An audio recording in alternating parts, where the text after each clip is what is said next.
नंद लाला भजो मुरली मनोहर नंद लाला भज गिरिधर गोविंद गोपाला भज गिरिधर गोविंद गोपाला भजो मुरली मनोहर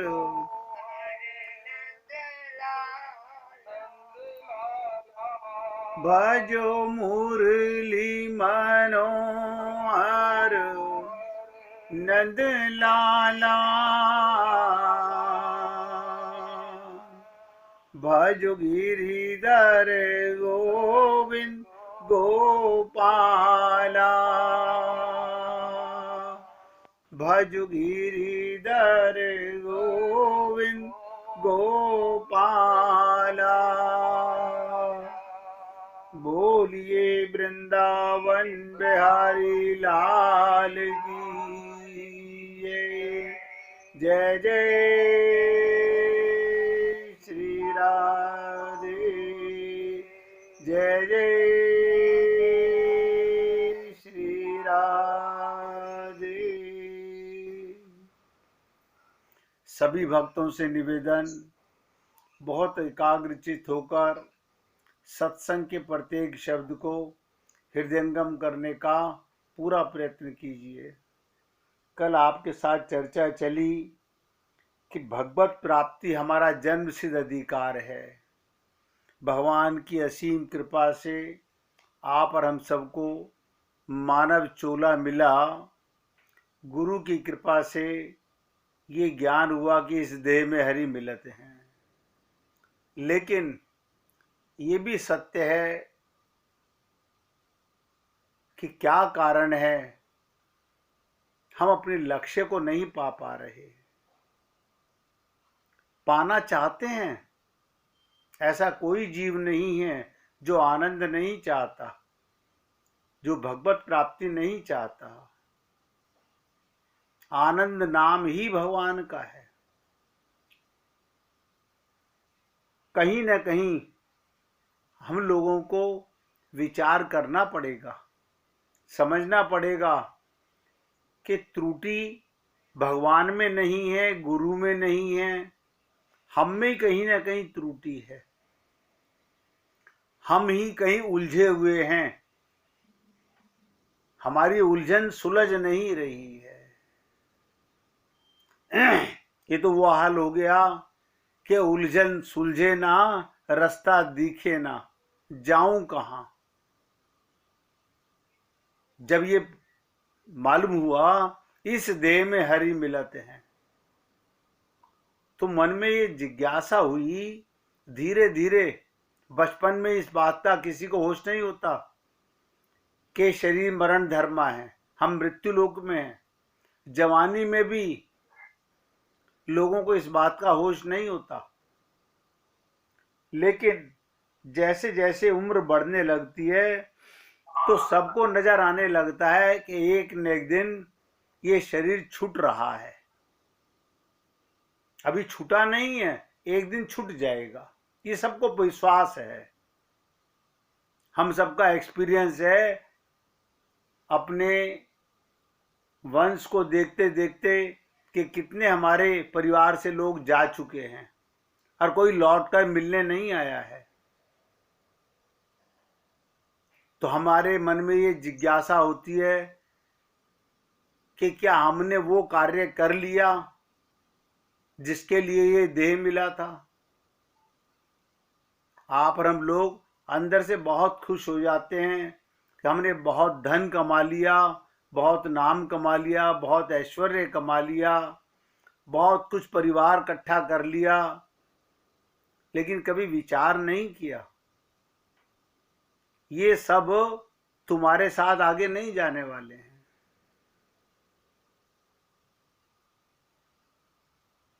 कोई चीज यहां से तुम्हारे साथ नहीं जाएगी। अब तो यहां तक विश्वास हो गया ये देह भी, पंच महाभूत का शरीर भी यही रखवा लिया जाएगा। अब आप सोचिएगा, हमने जो भी कुछ कमाया है, बनाया है, वो सभी शरीर से ही तो संबंधित था।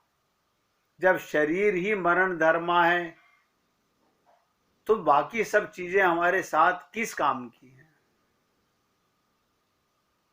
कल भी विचार किया गया कि वेदों से लेकर रामायण तक कर्म ज्ञान भक्ति निश्चय 3 मार्ग बताए गए। आप और हम सब लोग कर्म तो करते हैं, धर्म तो करते हैं, लेकिन कभी विचार नहीं किया हमने। भगवान श्री कृष्ण गीता में भी कह रहे हैं कर्मण्येवाधिकारस्ते, कर्म तो करना पड़ेगा क्योंकि ये कर्म योनि है। लेकिन कभी विचार करके देखिएगा अपने आप से, क्या मेरे सत्कर्म हैं? कहीं दुष्कर्म तो नहीं हो रहे हैं? कोई तो कारण है ना। जब तक मनुष्य भगवान का सहारा नहीं लेगा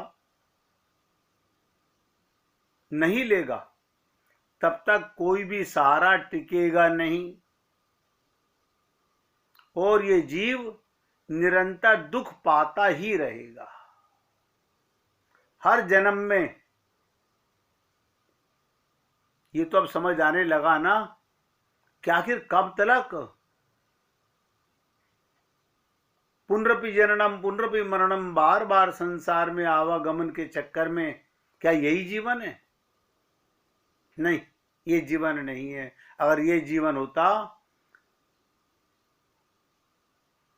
तो मृत्यु लोक में आने वाले इस मनुष्य जीव को सर्वश्रेष्ठ शरीर ना कहा जाता।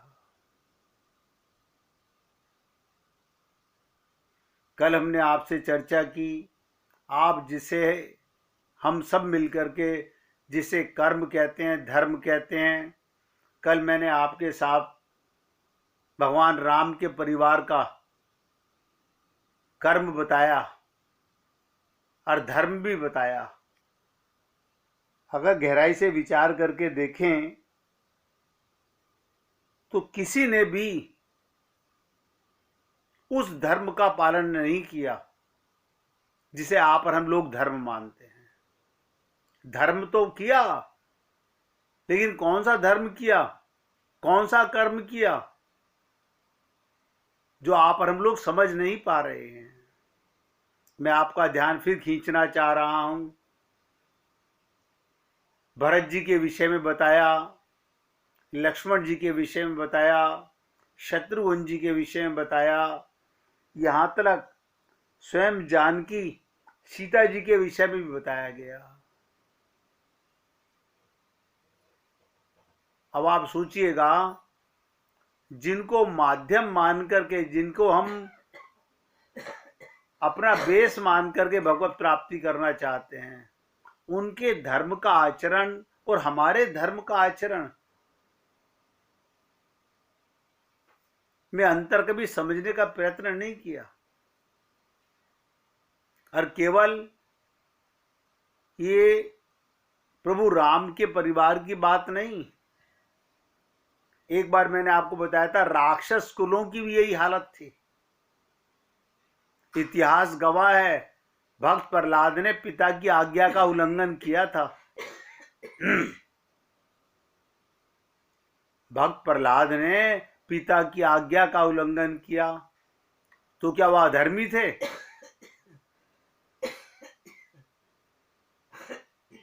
जबकि शास्त्र और वेद तो कहते हैं पितृ देवो भव, मातृ देवो भव।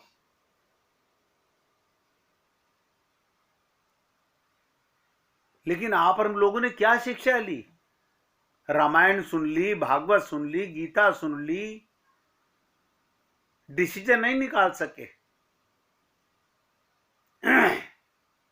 श्रीमद् भागवत महापुराण में ब्रज गोपियों ने अपने पतियों की आज्ञा का उल्लंघन किया।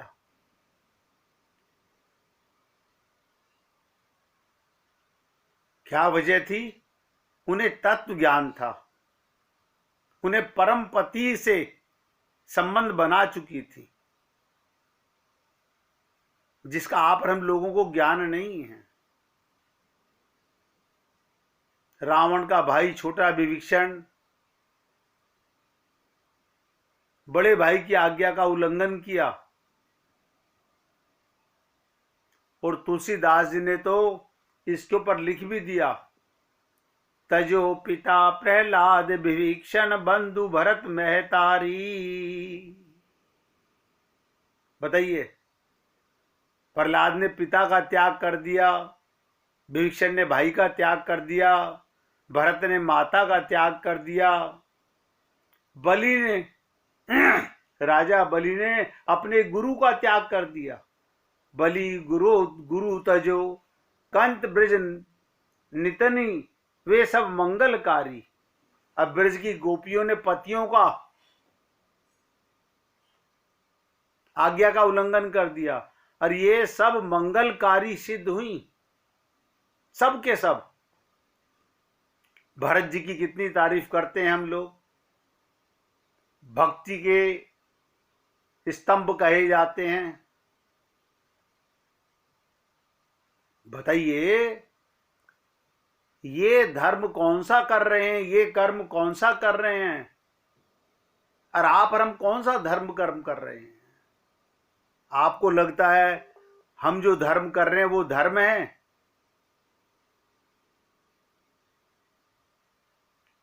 कहीं ना कहीं हमारे समझने में अंतर है, क्योंकि हम अपनी बुद्धि से अपने को शरीर मान के धर्म का निर्णय करते हैं। हर व्यक्ति कहता है क्या परिवार का पालन करना? अरे किसने कहा परिवार का पालन करना बुरा है? किसने कहा माता पिता की आज्ञा मानना बुरा है? लेकिन अगर भगवत प्राप्ति में, सब ध्यान से सुनेंगे, प्रभु प्राप्ति में कोई भी रिश्ता आड़े आता है, उसको त्याग देना चाहिए। कोई भी रिश्ता,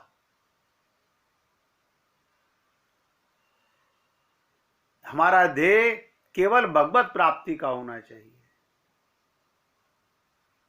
छोटी सी बात बताने जा रहा हूं, उसके बाद कर्म पर चर्चा करेंगे, फिर ज्ञान पर चर्चा करेंगे, फिर भक्ति और उपासना पर भी चर्चा करेंगे, और समझने का प्रयत्न भी करेंगे कि कहीं ना कहीं हम कमजोर हैं, कोई तो कारण रहा होगा, अब तक नहीं समझ सके, क्योंकि अपनी माइक बुद्धि से हम डिसीजन निकालते हैं। जो मेरा मन कह रहा है, जो मेरी बुद्धि कह रही है, बस यही सत्य है। ना तो हम भगवान की बातें मानते, ना हम गुरु की बातें मानते, और कहते हैं हम सब कि हम शरणागति में हैं।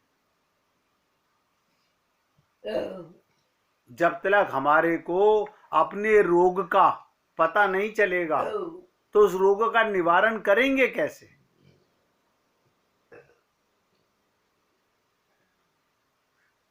हमारी गाड़ी आगे क्यों नहीं बढ़ पा रही है? बहुत ध्यान से सुनेंगे। केवल कर्म धर्म से ही यदि लक्ष्य की प्राप्ति हो जाती है, अब मुझे बताइए, तो इन महापुरुषों के आचरण कर्म भी विरुद्ध और धर्म भी विरुद्ध।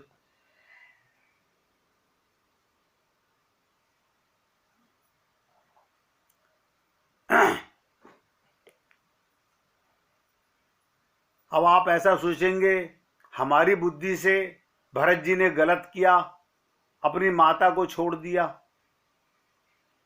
और विवेक की दृष्टि से, आत्मदृष्टि से त्याग दिया, ये बहुत सुंदर किया। प्रहलाद जी ने अपने पिता राक्षस, वो तो राजा बनाना चाहते थे, उसका कहना नहीं माना, समाज तो यही कहेगा कि गलत किया, सत्य यह है कि उसने बिल्कुल ठीक किया। विभीषण जी ने रावण का त्याग किया, बड़ा भाई तो पिता के समान होता है।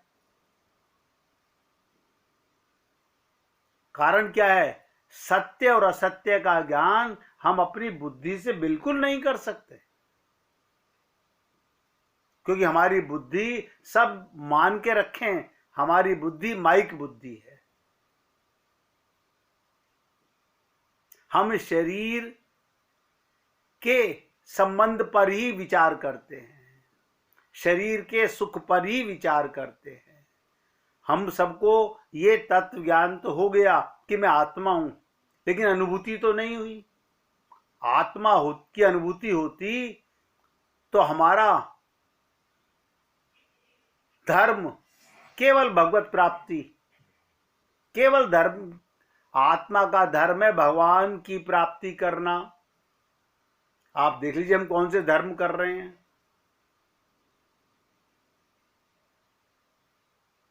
इन महापुरुषों का जो आचरण विपरीत बताया गया, यदि स्पष्ट कहा जाए तो कहां तक कहा जाए कि ईश्वर की उपासना रहित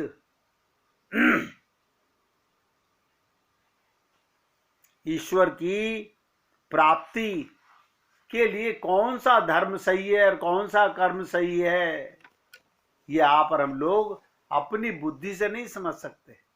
और सब के सब अपनी खानदानी रीतियों पर अड़े हुए हैं। हमारी खानदान का ये काम है, हम तो ऐसा ही करेंगे।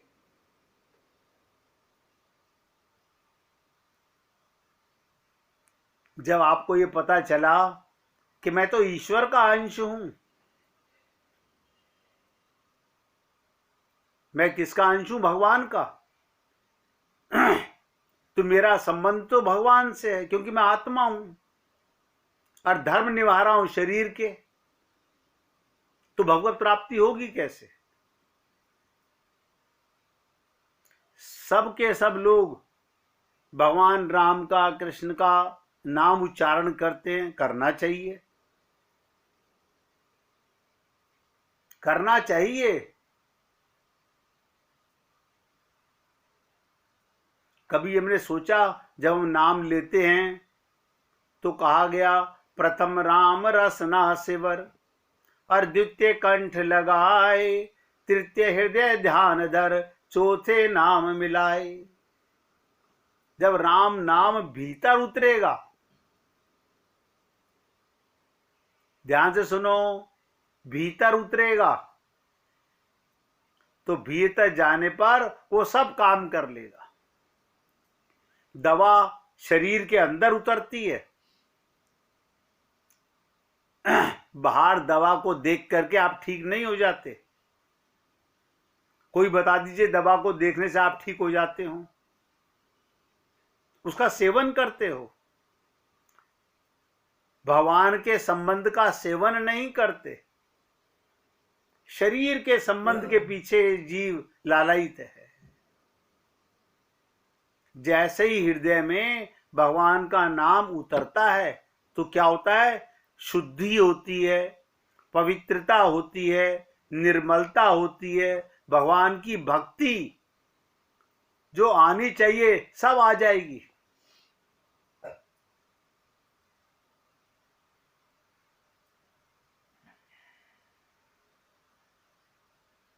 भगवान के नाम का जप करें और भीतर ही भीतर ध्यान होता रहे, तब नाम जपने का लाभ है।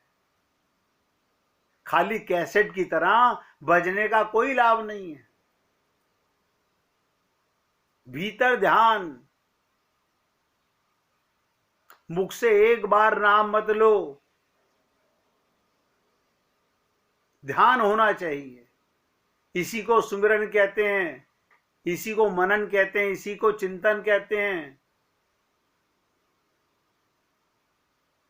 जीव मात्र से नाम जपने से भगवत प्राप्ति नहीं होती।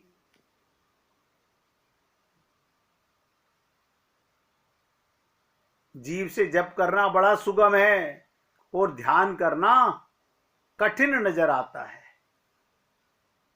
हम सरल काम तो करते हैं, कठिन काम करना नहीं चाहते।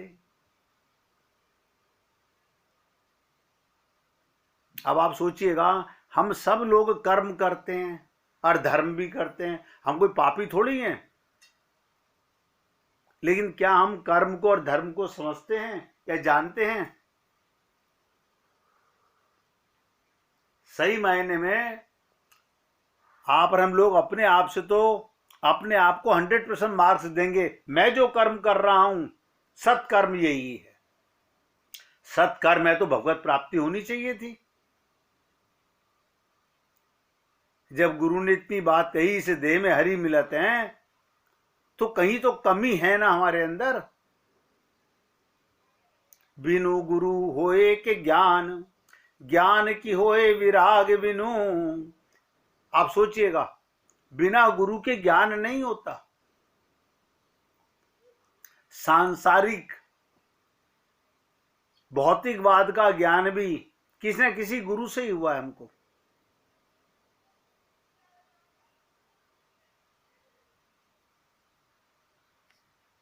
गुरु के बिना कहीं ज्ञान हो सकता है? कभी नहीं हो सकता। और वैराग्य के बिना भी ज्ञान नहीं हो सकता। नोट करो, वैराग्य का मतलब किसी से नफरत करना नहीं है। बहुत से लोगों के मन में ये है, अब हम अपने परिवार से क्या वैराग्य कर लें? किसने कहा वैराग्य का मतलब ये होता है? सब में भगवान को देखो ना, सब में भगवान को देखो। सिया राम में सब जग जानी।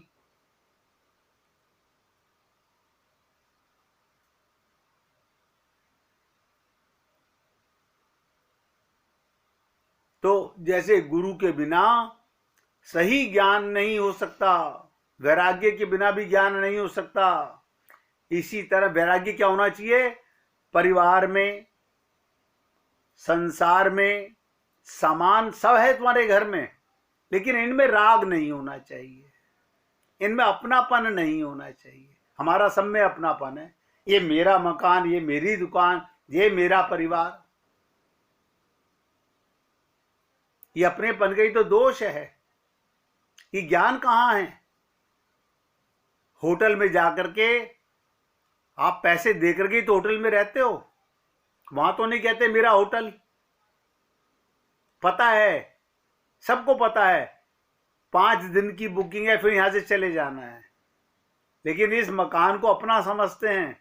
यहाँ की ये पता नहीं, ये भी टेम्परेरी यहाँ पे रह रहा हूं मैं, यहां से मुझे चले जाना है। ये कहाँ ज्ञान हुआ हमको? सोचो, मैं ऐसे वेद शास्त्रों की बातें करूं, गीता का पाठ करूं, रामायण का पाठ करूं, उनसे क्या होने वाला है? वो तो शब्द पढ़ने वाली बात है। भगवान की भक्ति के बिना सुख नहीं मिलता। ये शरीर का सुख और आत्मा का सुख में बहुत बड़ा अंतर है। शरीर का सुख घटमान है, मिलता है, खत्म हो जाता है।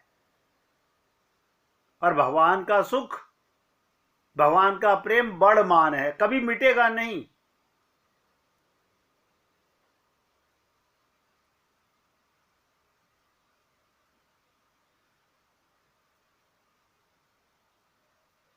व्यक्ति करोड़ों उपाय कर ले, पच पच मर जाए, पर कभी भी जल के बिना नाव नहीं चल सकती। संतोष के बिना शांति नहीं मिल सकती। अब आप सोचिए इन बातों को। देखो, बिना सोचे नहीं होगा। हम पुस्तकों में लिखे हुए सारे कर्म करते हैं। सत्यनारायण भगवान की कथा कर रहे हैं, सत्य का तो पता नहीं नारायण कहां से आ गए उसमें। जब तुम्हें यही नहीं पता कि मैं करने वाला कौन हूं, तो नारायण का कैसे पूजा करोगे? इसलिए हे पुण्य आत्माओं, मैं तो आप लोगों से निवेदन कर रहा हूं, अभी कुछ नहीं बिगड़ा है, अभी सांसें चल रही हैं, भगवान की कृपा बनी हुई है, केवल जाग जाइए। केवल जागना है। आपको लगता है कि हम जागे हुए हैं? 24 घंटे अपने को आत्मा मानते हो? किसी की बात का बुरा तो नहीं लगता? अगर लगता है तो आत्मा कहाँ हो? संसार की किसी भी वस्तु में अगर राग है तो फिर आत्मा कहाँ हो? क्या सब में भगवान नजर आता है? अपना परायापन नजर आता है? तो इसका मतलब जागे हुए नहीं है हम लोग। ये छोटी छोटी सी बातें मैं रोज आपसे निवेदन करता हूं। मैं यही बताता हूं, भगवत प्राप्ति कठिन कभी नहीं थी, क्योंकि भगवान ही तो है जो मिला हुआ है। भगवान ने आपका कभी त्याग नहीं किया। भगवान त्याग कर नहीं सकते। हम भगवान के बिना रह नहीं सकते। अब मिले हुए भगवान से भी मिलना कितना कठिन है, जिसे कहा गया गोद में छोरा और शहर में ढिंढोरा। तो अब सब ध्यान से सुनिएगा, मिले हुए भगवान से मिलना क्यों कठिन हो रहा है, इस पर चर्चा करते हैं। 1 मिनट कीर्तन करेंगे। हरे